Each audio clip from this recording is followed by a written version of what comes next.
Bonjour à toi, cher aventurier des internets, et bienvenue sur Cogite, ici Guillaume. Et aujourd'hui, je voulais te parler d'un voyage que j'ai fait il y a un peu plus d'un an en Islande, voyage durant lequel j'ai mangé un hot dog, et le fait de manger ce hot dog m'a mené à faire une enquête basée sur les véritables origines des Islandais, parce qu'il se trouve que, même si j'étais à 2000 km de Londres, j'ai trouvé un côté anglais aux Islandais. Bon, tout d'abord, je vais repartir à la base. Ce voyage, c'est un voyage de 2 semaines que j'ai fait en Islande. Globalement, pendant les 10 premiers jours, c'était full nature. C'était du volcan, c'était du glacier, c'était de la route, c'était des bains chauds. Extrêmement sympa, mais en termes de rencontres humaines, bah, c'est pas forcément le moment où j'ai vu le plus de gens, et c'est pas forcément le moment où j'ai pu me poser des questions sur les origines des Islandais. Et au bout de ces 10 jours, il me restait donc logiquement 3-4 jours à faire, et ces 3-4 jours, je les ai faits à Reykjavik, parce que déjà j'étais explosé de fatigue, j'ai fait plus de 500 bornes de route tous les jours, je partais à 7h30 le matin, je rentrais à 21h le soir, et je me suis dit, bon, c'est bon, t'as donné, Guillaume, c'est le moment, détends-toi, pose-toi quelques jours à Reykjavik, la ville est sympa, c'est l'endroit où il y a le plus de population de tout le pays, et il se trouve qu'à Reykjavik, il y a quelque chose d'un peu spécial, c'est qu'il y a une petite cabane à hot dog. Petite cabane à hot dog qui est extrêmement connue. Mais voilà, j'ai pris un Clinton, j'ai pris un hot dog avec tout ce que je pouvais mettre à l'intérieur. Je me suis posé donc, et il y a quelque chose qui commence à me marquer. Les Islandais passent, les Islandaises passent, avec un seul objectif affiché, partir en soirée, partir à faire le tour des pubs. Et là, logiquement, tu vas me dire, bon, t'es en train de manger un snack, des gens passent, ils vont en soirée. Jusque-là, on ne lance pas une enquête. Tu ne vas pas créer la première enquête de ta chaîne là-dessus. Tu ne vas pas passer des jours à enquêter parce que tu vois des gens partir en soirée. Et pourtant, peut-être parce que j'étais fatigué à ce moment-là, c'est exactement ce que j'ai fait. Parce que ces gens que je voyais passer, ces rires, les discussions que je ne comprenais pas, parce que je ne parle pas un mot d'islandais, et bah ça me rappelait quelque chose. Ces personnes avaient un petit côté anglais, un petit côté british, un petit côté buveur de thé finalement. Alors c'est vrai que quand on pense à Islande, on pense plus à Thor Bjornsson, enfin la montagne, on pense au strongman, ainsi de suite, on pense à de la barbe, on pense à du viking. On pense pas trop au petit anglais avec son thé, qui va éventuellement au pub pour voir son match de foot. Il n'y a pas exactement la même vibe. Les Anglais, c'est nos ennemis de toujours, les Anglo-Saxons, un peu de concurrence, ils sont juste de l'autre côté de la Manche. Les Islandais, c'est une série de Vikings, ils sont à 2000 km d'à peu près toute terre, en plein milieu de l'océan, à vouloir habiter sur des volcans. On pourrait se dire, c'est pas les mêmes. Et pourtant, à ce moment-là, je me dis, c'est bizarre, je me sens un peu comme en Angleterre. Et du coup, bah voilà, têtu, et puis têtu parce que j'ai le temps et que je suis dans une relativement petite ville que je ne connais pas et qu'il y a plein de choses à découvrir, je me dis, bon bah, et si pour la blague, je menais l'enquête? On va essayer de trouver s'il n'y a pas une piste pour ça. Et il se trouve, du coup, que logiquement, je me suis dirigé vers le musée historique d'Islande, qui se trouve à Reykjavik. J'ai vu toutes les casseroles, les fers de hache, les épées, les portes taillées, les premières bibles écrites en islandais, des reconstitutions, voire des anciennes maisons qui ont été mises là, le début de l'industrialisation, l'industrie de la morue. Bon, j'ai vraiment tout vu dans ce musée, et bon, je l'ai vu un peu au début parce que c'est quand même relativement au début du musée, sur un petit panneau, ça parle des origines des Islandais. Sur les origines des Islandais, mais pas les origines d'un point de vue, on va dire, historique. On n'est pas dans les chroniques vikings sur qui sont les hommes qui sont descendus des bateaux pour venir sur l'île. On est sur une analyse génétique, parce qu'il se trouve que les Islandais ont une caractéristique, c'est qu'ils sont 300 000. Donc 300 000, c'est pas énorme, et surtout, ça fait 1000 ans qui sont installés là. La population n'a pas bougé sur les 1000 dernières années. Les Islandais sont des Islandais, ils sont installés, ça ne bouge pas. Et quand on a une population, on va dire, aussi faible, et ben c'est facile, entre guillemets, de pouvoir analyser leur génome et de pouvoir suivre un peu leurs origines, parce qu'il n'y a pas particulièrement de mélange en fait. C'est aussi pour ça que vous avez peut-être entendu la rumeur. À une époque, on parlait beaucoup d'une application qui aurait existé à un moment en Islande qui permettait de vérifier si vous n'étiez pas en train de draguer votre cousine pour éviter des mélanges génétiques peu adaptés. Alors de ce que j'ai compris, malheureusement, c'était très drôle, mais ça n'a plus l'air d'exister. C'était un projet étudiant en fait, parce qu'il se trouve qu'au-delà de l'analyse génétique, ils ont surtout une énorme connaissance de leur généalogie. Bref, cette application n'existe plus, mais tout ce qui est généalogie, tout ce qui est génétique chez les Islandais, c'est quelque chose qui a été extrêmement suivi, parce que ça fait partie de leur histoire, et parce qu'ils sont une population euh, très peu mélangée, donc qui est extrêmement facile à suivre à ce niveau-là. Et il se trouve que sur ce panneau, on parlait du coup d'une société créée par un Islandais qui s'était orientée autour de ces analyses génétiques, et en particulier, il y a une analyse qui se fait pour pouvoir comprendre les lignées, pour pouvoir comprendre l'origine des populations et potentiellement leur déplacement.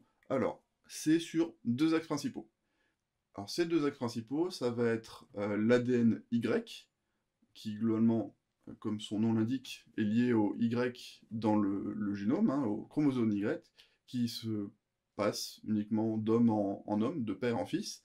Et donc, le suivi de l'ADN de ce Y, ça permet de faire une analyse des lignées masculines.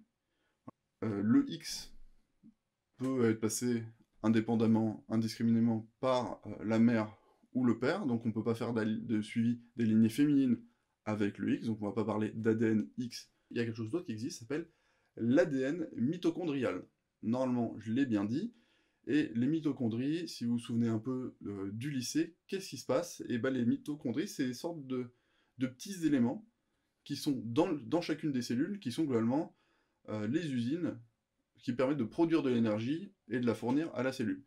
Il se trouve que ces mitochondries, à l'origine de tout ça, c'était des organismes indépendants qui sont intégrés dans les cellules, donc relation comme ça complètement fusionnelle.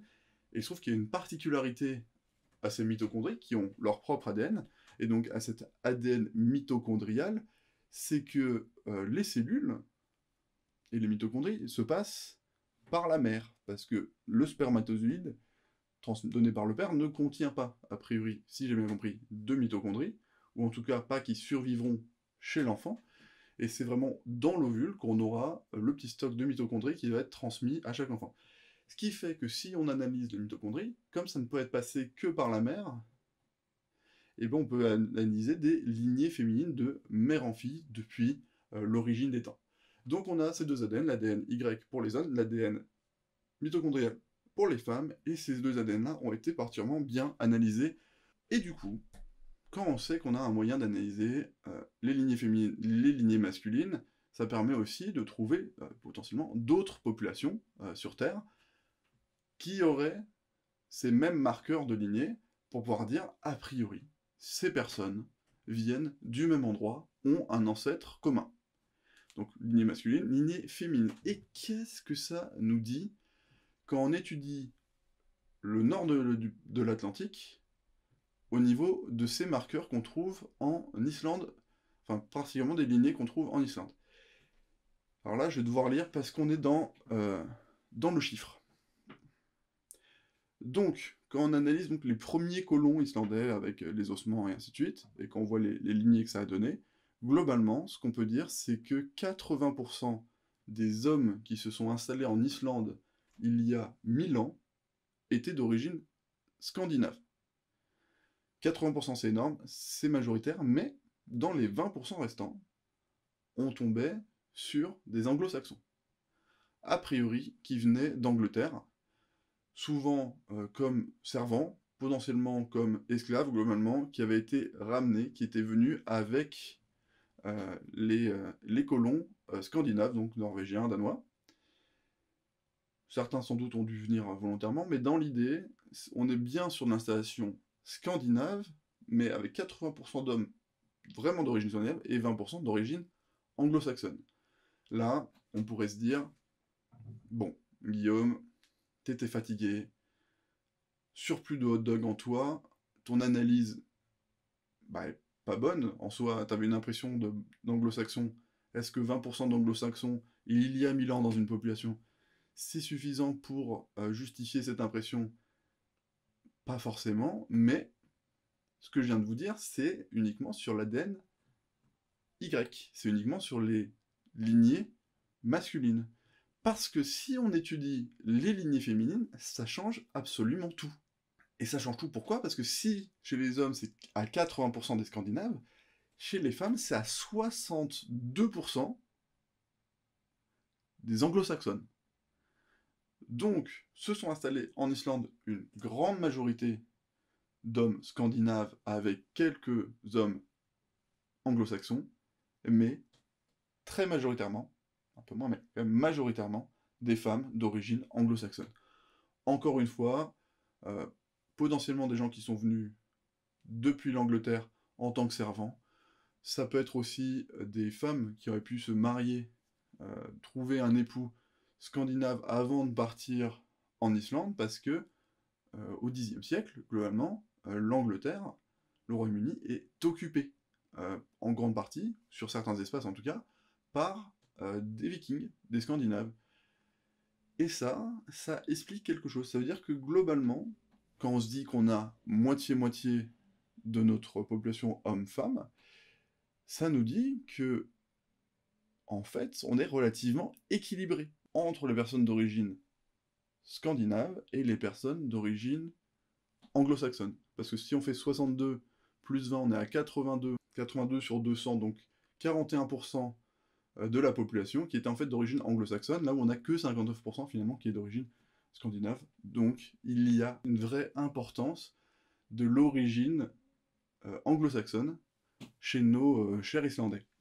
Autrement dit, l'Islande, c'est pas vraiment une terre scandinave. L'Islande, c'est une terre de rencontre. Une rencontre qui s'est faite il y a un petit millier d'années, entre des hommes majoritairement venus du Nord, des femmes majoritairement venues de l'Ouest. Ces personnes, elles se sont rencontrées, ces personnes, elles ont eu des enfants. Il y a des générations qui sont passées, il y a 1000 ans d'histoire qui sont passées. Il y a aussi une proximité, parfois conflictuelle, avec la couronne britannique, souvent plus conflictuelle. Je vous ferai peut-être une petite vidéo sur la guerre du Hareng qui a pu y avoir, et sur le fait que l'Islande, à une unique occasion, a été à l'origine de la création d'une arme en particulier. Ça reste une histoire aussi de commerce, hein, globalement, avec les Anglais, même si l'Islande était très longtemps sous contrôle euh, norvégien ou danois. Et cette histoire, elle s'est ressentie, effectivement, quand, je vous l'ai évoqué, j'ai continué ma soirée, je me suis retrouvé dans des pubs, je me suis retrouvé dans des bars. Et effectivement, si on peut trouver des physiques qui peuvent se rattacher quand même bien à la Scandinavie, si on peut trouver une certaine discrétion des pays scandinaves parfois, avec peut-être le fait d'être exposé à des éléments aussi durs, et bah c'est vrai que dans les discussions, dans les éclats de voix, dans l'approche à la bière, dans l'approche justement à cette musique live directement dans le bar, dans ces chants, et bah il y avait vraiment quelque chose quelque chose d'Angleterre. Alors, on les aime ou on les aime pas, surtout au moment de la Coupe du Monde de rugby ou des Six Nations, on peut ne pas apprécier les Anglais, mais ça reste nos meilleurs ennemis de l'autre côté de la Manche. On ne peut pas ne pas apprécier les Scandinaves, hein, globalement. C'est des gens extrêmement sympas, avec cette imagerie du viking. Et l'Islande, c'est un doux mélange entre tout ça, c'est un endroit merveilleux. Que vous aimiez les gens, mais dans ce cas-là, il faut rester à Reykjavik, ou que vous aimiez pas les gens et juste les paysages un peu extrêmes, allez-y. Globalement, allez-y. Vous pouvez trouver des super pulls comme ça, avec des petits poneys islandais. Finalement, mes impressions, bah, c'était pas justement uniquement le délire d'un voyageur fatigué, quelqu'un qui a fait des milliers de kilomètres, qui a vécu le froid, la pluie, la chaleur des sources chaudes. C'est aussi bah, celle de quelqu'un qui a eu un feeling parce que au moment de faire la fête, les Islandais, bah, ils ont une grosse touche d'Angleterre. Alors n'hésitez pas à voyager, faire la fête, découvrir d'autres cultures, soyez curieux. Merci à toi pour ta patience. Si tu es un ancien abonné, ça fait plus d'un an que tu ne m'as pas vu, donc vraiment merci pour ta patience. Merci aussi d'être allé jusqu'ici dans la vidéo. N'hésite pas forcément à t'abonner, à liker, à repartager si tu trouves intéressant ces nouveaux formats. Moi, je vais essayer de m'orienter un peu plus sur les semaines à venir, sur les mois à venir, sur des contenus autour de certains voyages que j'ai pu faire, de certains pays, sur de la découverte culturelle. Là, je pense que je vais me concentrer principalement sans doute sur l'Islande et le Japon. J'avais fait des vidéos il y a très longtemps, mais j'avais encore pas mal de choses à dire. Donc si jamais ça vous intéresse, encore une fois, abonnez-vous, laissez un petit commentaire histoire de me dire si vous êtes content de me voir, et si vous n'êtes pas content, c'est pas forcément la peine de le lire, donc gardez-le pour vous, finalement, on n'est pas forcé de tout partager. La joie en général, on partage, et puis si vous n'êtes pas content, merci à toi, à bientôt, salut!